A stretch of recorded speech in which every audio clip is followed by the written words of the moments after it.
Hey y'all, it's Carmen Chloe, creator of SingleMarriedWidow.com, and today we are going to be talking about how coping with grief can affect your brain. Before we get started, I want you to do a couple of things for me. I want you to like this video, I want you to subscribe to my channel, and make sure that you turn your notifications on so that you can hear when I drop a new video. So a little bit about me. I am Carmen Chloe. I am a widowed mother of two. I've been on this journey of widowhood for December 16th, 2019 made 1 year. So I've been on this journey for a year.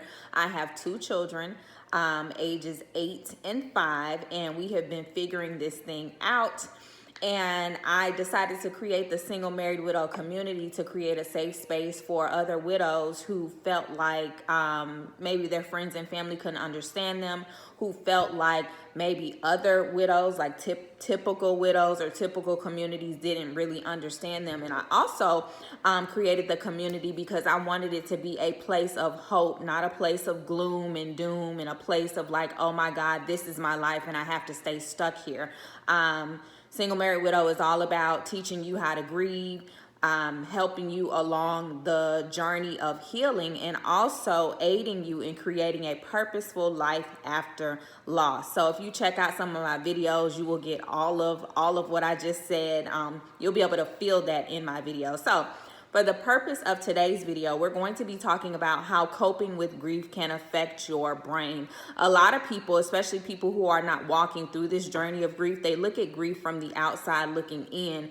But when you're going through it, it's a totally different experience. And a lot of times people simply don't get it. They may say things that offend you.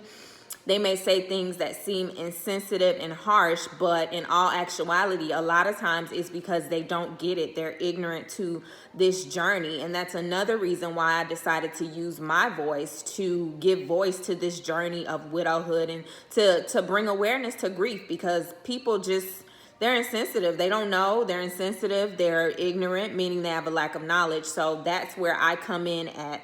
And grief, like, it literally affects your brain, and a lot of people don't know that. There is such a thing as widow fog. I experienced widow fog in the beginning of my journey.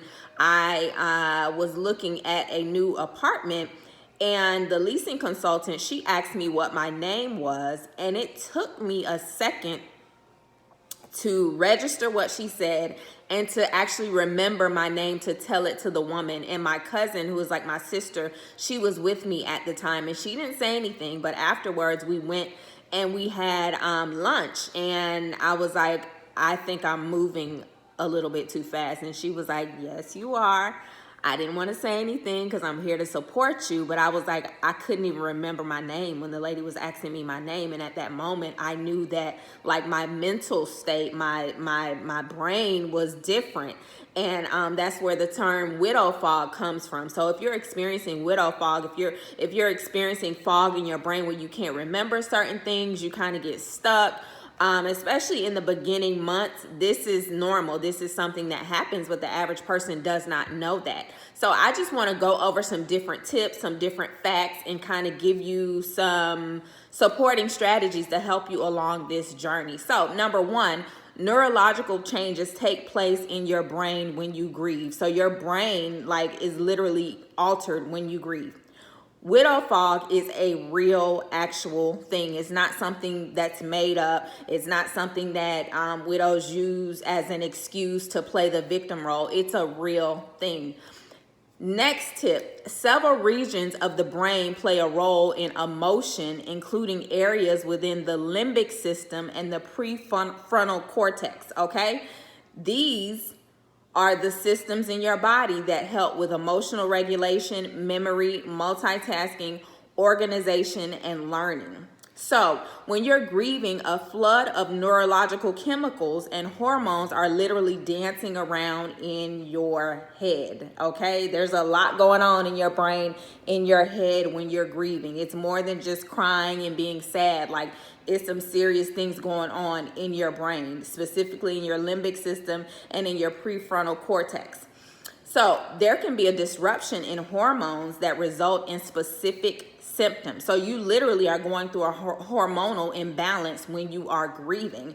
And some of the symptoms that can be affected or that will show up as a result of this hormonal imbalance are disturbed sleep, loss of appetite, fatigue, and anxiety. I experienced all of these, okay? I just recently started taking CBD products to help me with my sleeping patterns, and they have helped me tremendously.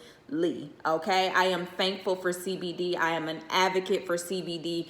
I am specifically an advocate for CBD for widows, because those nights can get lonely. They can be restless. You can be up staring at the walls. There have been plenty of days in the beginning where I didn't sleep. I didn't go to sleep. I just was up staring at the wall, up thinking about shoulda, coulda, woulda, if I would have did this differently, if I would have said this differently. So I experienced all of these sleep patterns just completely thrown off. I had no appetite in the beginning. I'm a naturally petite woman, but I lost a good 10, 15 pounds in the beginning months of my husband passing away because I didn't want to eat. I was like, what am I eating for? Like, I have no desire to eat. And I'm the type of person, like, even though I am a petite woman, like, I'm very passionate about food. Like, I'm serious about my food, but I had zero appetite. I was no appetite, disgusted, just in complete and utter shock and disbelief, because my husband was not, this wasn't something that, some people have deaths where they're like, they have to go through the process of being in and out of the hospital, which to me, like, you know, my heart goes out and my compassion goes out to someone who literally had to go through the journey of like months and even years of watching their spouse pass away. My husband, I took him to the hospital on a Saturday. Sunday morning, he was gone. So it was completely and totally unexpected. Took him to the hospital for something that they had helped him with before. Took him to a hospital in Atlanta that is known for treating what he had, which was sickle cell. So it was complete and utter devastation. So I had loss of appetite, disturbed sleep, fatigue, anxiety, like up to here. I had all of that. Next tip or next fact: when these symptoms converge, disturbed sleep, loss of appetite, fatigue, anxiety, when they all start working together, your brain function can take a hit, and you're not the same person. You're not the same person. You're trying to figure it out, and then it's people around you who have not experienced this type of grief, and they may not know how to serve you, and you don't even know how to serve yourself, because like, you change.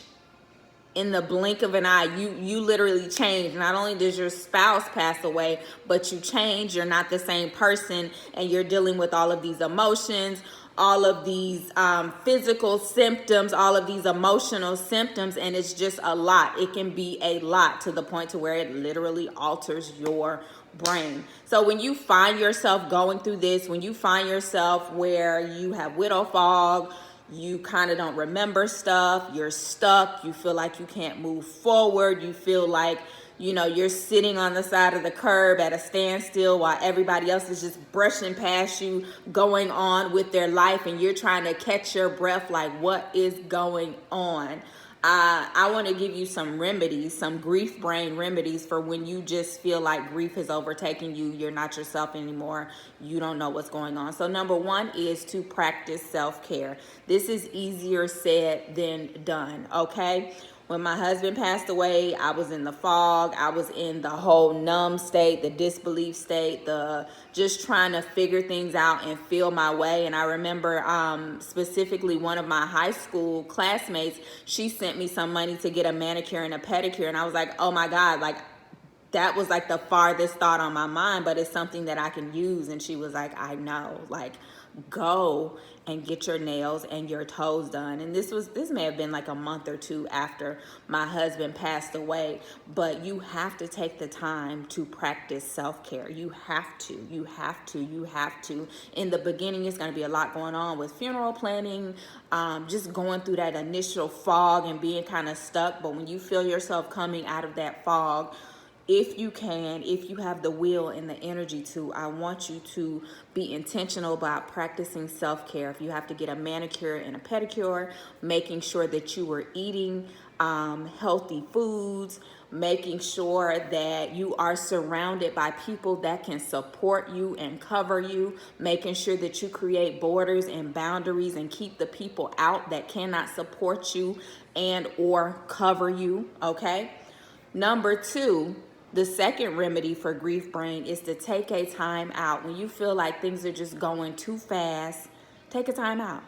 I had to take a time out during the funeral planning process. It was so overwhelming for me. Like, I literally wanted to pack my children up and go to my home state and just leave everything behind for my husband's family to figure out, because the whole funeral process, it was a lot for me. Looking back on it, I kind of wish I would have just had him cremated and had something small and intimate with the people who truly loved and cared about him, instead of making it like this big old thing. But hindsight is 2020. But make sure that you take time out to just sit still, to just be, to reflect, to think about nothing, to think about what you want to do next, to think about what it is that you need. Number three, challenge your negative thought patterns. There was a lot of guilt for me. There was a lot of guilt for me. There was a lot of regret for me. A lot of shoulda, coulda, woulda. If I would have took him to the hospital sooner, if I would have made him go to the hospital that day when I felt like he was in the midst of his sickle cell crisis, like so many different shoulda, coulda, wouldas. And I have gotten to the point where I'm like, I'm not God. I'm not as powerful as God. So nothing that I did or did not do in the weeks leading up to, or the week of him passing, like nothing that I did or did not do would have stopped what happened. It was not my fault. I could not control it. I have made resolve with that. It took me a while to get to that point because I had a lot of grief, a lot of regret, but I have since let that go, okay? Because I am not God. Number four, get support. Don't be out on an island by yourself. Find some communities. The first type of support that I got was getting connected to communities on Facebook that were loss of spouse groups or widows with children groups. And it was such a breath of fresh air. It was like I entered into a new world. There were these women who understood what I was going through when I didn't even understand it. There were women that were sharing stories that were just as bizarre and just as like, I don't even know the word, as my story. So make sure you get connected with the community, get some support. I did a couple of grief share classes. I moved from one county to the next, so I didn't finish up my grief share, but get support. If it's grief share, if it's therapy, if it's counseling, if it's getting amidst a community of others who get it. Make sure you get some support. Don't leave yourself out there alone on an island. And I invite you to join the Single Married Widow community. We would love to have you. And then number five, search for the silver lining. And I know it may be offensive depending on where you're at in your journey, because in the beginning months, like nobody could have told me to search for the silver lining or to think about the good or none of that. But when you get to a point where you're like, okay, my husband has passed on. This is horrible. I even feel like God don't like me no more because he let this happen to me and my children. But when you get to a point, if you get to a point, I got to a point where I was like, okay, life has knocked me down on my behind. But I refuse to stay down. I'm going to get back up. I'm going to live my life. I'm going to live my life purposefully. And I'm going to make sure that his death was not in vain. I'm going to make sure that his legacy lives on. I'm going to make sure that my children are good. Okay? So what I did was I shifted my perspective on my experience in a way that allowed me to move forward with the grieving process and to start the healing process. So that's what is meant by search for the silver lining. Just get to a place to where, hopefully you get to a place to where you can shift your perspective on your experience, and it will allow you to move forward, not move on, because we're not gonna move on. We're not gonna pretend like our spouse didn't exist. We're going to move forward with our grief and create a purposeful life after loss. So if you got any type of value from this video, if this video helped you in any way, please make sure that you like it. Please make sure that you comment below. Also, I want to invite you to get my free ebook on starting the grief process. And I want to invite you to access the Single Married Widow community, and you can do that in the description section. Thank you so much for hanging out with me and watching this video. I'll see you on the next one. Peace.